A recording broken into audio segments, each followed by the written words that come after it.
How's it going here, and welcome to my camera comparison between the iPhone 13, which is being used to record this part of the video, and the Google Pixel 6. Now the iPhone 13 mini that I have right here starts at $699 here in the US, and the standard iPhone 13 is $100 more at $799. They both have the exact same cameras, and Google's priced the Pixel 6 very aggressively, and it starts at $599 here in the US. Now both these phones are the very best from Google and Apple that are one step down for their Pro models, and they both feature dual camera systems on the rear, a standard wide-angle camera and an ultra-wide-angle camera, and a standard wide-angle front-facing selfie shooter. So I think this is going to be a very close matchup. They both are paired up very well, and I think you're going to see a very close battle here between the Pixel 6 and iPhone 13. And the narrative has always been that Google has great photos, but they can never match up to the iPhone in video. Well, Google has said that they've improved the video quality here on the Pixel 6 and 6 Pro, and I've tested them out, and the video quality is definitely improved. Now, is it improved enough to be able to take over the iPhone for what's considered the best video on a smartphone? That's why I show you all the photos and videos so you can judge for yourself. So take a look at all the photos and videos I'm about to show you in both good and low light conditions, so you can decide for yourself which of these two camera systems might be best for you and which is going to earn your hard-earned money. So go ahead and take a look at the photos and videos and let me know what you think.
So here's a rear video test from the Pixel 6 and iPhone 13. That's the mini, but it does have the same cameras as a standard iPhone 13.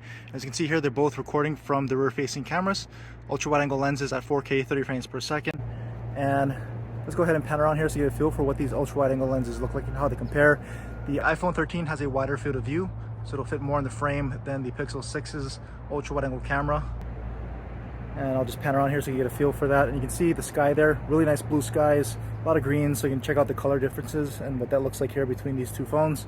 And let's go ahead and move into the main lens on each, so Pixel 6 and then iPhone 13. So of course, really nice that you can keep recording while changing lenses.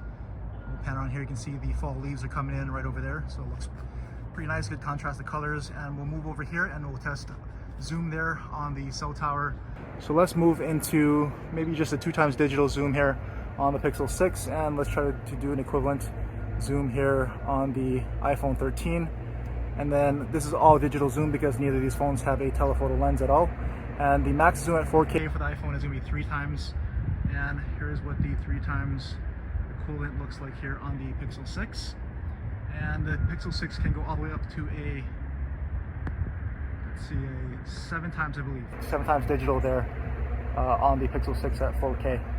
So let's go ahead and move it back out to the main lens on each, or 1x, and let's go ahead and test autofocus here on the post with the Pixel 6 first. So a really snappy autofocus here on the Pixel 6. Nice shallow depth of field with that large 50 megapixel sensor there. And one more time. So snappy focus and refocus on the Pixel 6 and iPhone 13. Same thing, we've tested this several times, really snappy autofocus on the iPhone. Not as much natural bokeh there on the iPhone because it has a smaller sensor, but still really snappy focus and refocus on both phones. So let's go ahead and test stabilization as I walk down the stairs and through the pathway so you get a feel for what that looks like here compared side by side. And let's go ahead and start jogging to stress out that stabilization here on each. And we'll pull up here and pan up into the sky and see how it handles that really bright afternoon sun. That's how I got that heat, let's go.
Everyone, this is going to be a front-facing video test of the Google Pixel 6 and iPhone 13, and they are both actively recording from the front-facing cameras there, as you can see. And the iPhone 13 is recording at 4K 30 frames per second, and the Pixel 6 is 1080p 30 frames per second. That's the max resolution here on both of these front-facing cameras. And so I'm starting out here outdoors, give you a feel for what this looks like outdoors in some even light without any kind of harsh afternoon light coming down on them. So this is kind of the optimal video quality you're going to see here from both of these front-facing cameras in an outdoor condition like this. But if I start moving here this way with the sun coming directly down in front of me and on top of me, you can see with that harsh afternoon light what that does here to the picture and video quality. So let's go ahead and move back into the shade here, and let's start panning around to give a feel for what the video quality looks like and how it changes as the light conditions change here. So I'll move so the sun is directly behind me right now, as you can see right there. And both these are doing pretty well at evenly exposing the whole scene, not overly blowing out the background, and keeping everything looking pretty good on the subject, which is myself here.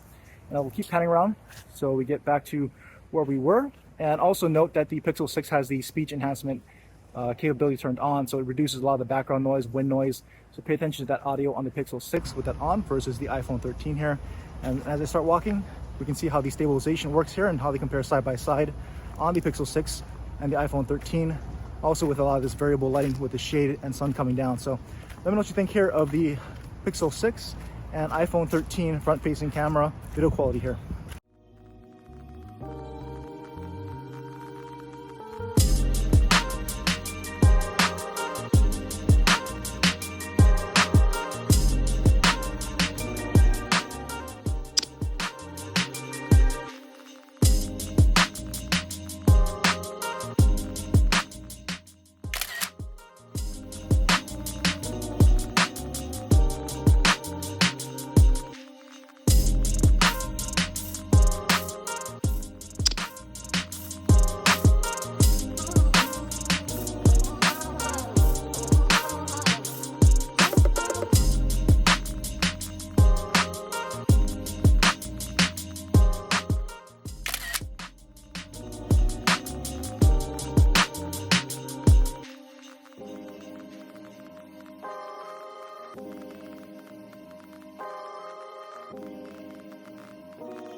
Alright, so here's some video from the rear-facing cameras in some low light from the Pixel 6 and iPhone 13. This is the ultra wide angle camera on each at 4K 30 frames per second. So I'm just going to pan around here to give you a feel for what these ultra wide angles look like and how they compare. The iPhone again has a wider field of view. It'll fit more in the frame than the Pixel can. And let's go ahead and move into the main lens on each. So Pixel 6, iPhone 13, and so it's actually nice that you can actively switch between the lenses while still recording. And again, I'll pan around just to give you a feel for what these lenses look like. And then let's go ahead and pan over here to the right. And as you can see, they're both handling that pretty bright street light fairly well. Some lens flare, which is expected, being how bright that is, but overall, pretty good job at both there. Let's go ahead and pan this way.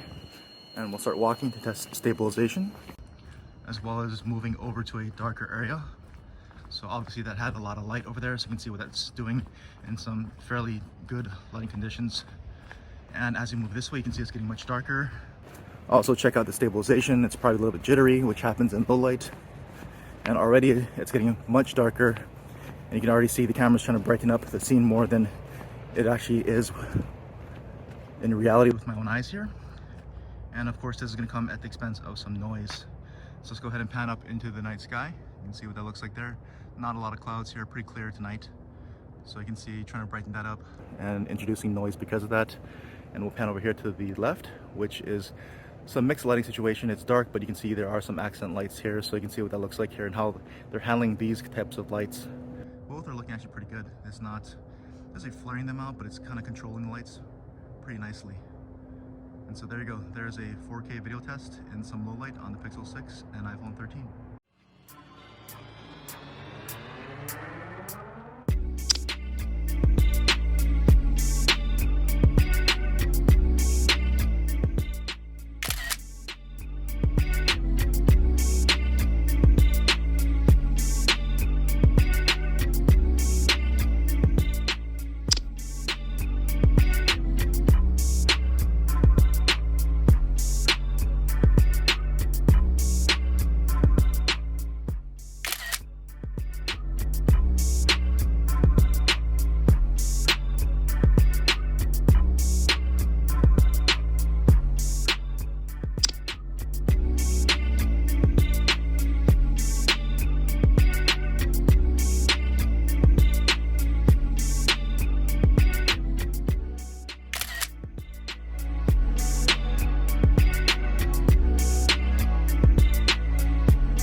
Alright, so here's front-facing video from the Google Pixel 6 and iPhone 13, and this is being recorded at 1080p on the Pixel 6 and 4K on the iPhone. That is their max resolutions on each of these front-facing cameras.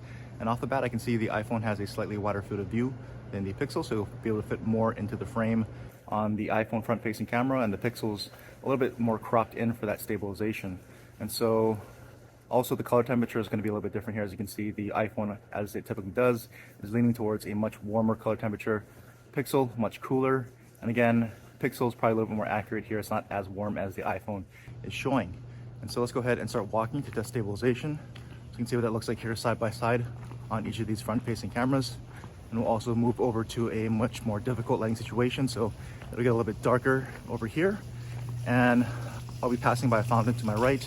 The Pixel 6 has a speech enhancement feature that's turned on that cancels out background noise, wind reduction, all that. So the audio should be sounding cleaner here on the Pixel 6 than the iPhone. So pay attention to the audio there and how they compare. And as you pan this way, you can see these really bright street lights behind me and how they're handling this. The iPhone is blurring that out more than the Pixel is right now. And let's move over back to this darker area again, so you can see what this looks like here side by side. The Pixel is much brighter than what it really is. The iPhone is trying to keep it a little bit darker, while still brightening up just a bit. And of course that comes at the expense of a lot of noise here on the Pixel front-facing camera. For some reason in low light, there's a lot of noise on this front-facing camera. So hopefully that can be reduced in some future updates, but for now, very noisy on the Pixel 6. And so I think that's gonna wrap it up here for this camera comparison between the Pixel 6 and iPhone 13. So let me know what you thought about all the photos and video. I was actually pretty surprised. I thought the Pixel would definitely win hands down for photos, but I think the iPhone kept up actually surprisingly well, retaining a lot of good detail in the photos, even with their smaller sensors here. And I think the color science is just going to come down to what you prefer, but keep in mind that the iPhone does let you change those color temperatures and tones with their photographic styles now on the iPhone 13 and iOS 15. And I think for video, which Google promised to improve here on the Pixel 6 and 6 Pro, I think the gap has definitely closed with the iPhone. It's definitely clearly improved A little more detailed, looks a little bit nicer. They're also boosting or saturating the colors a lot more from what I noticed on the Pixel 6 video. So not really my thing, but I think a lot of people might like that because of that. It looks more vibrant. And so, I think that gap is closed. I still prefer the iPhone just because of that, the colors and everything else looks a little bit more natural there. But that's just my quick thoughts here between the Pixel 6 and iPhone 13 cameras. Let me know what you think in the comments. Any other questions that I can possibly answer about each of these phones, I'll be happy to do so. If you drop a comment, I'll answer what I can. And as always, thanks for watching.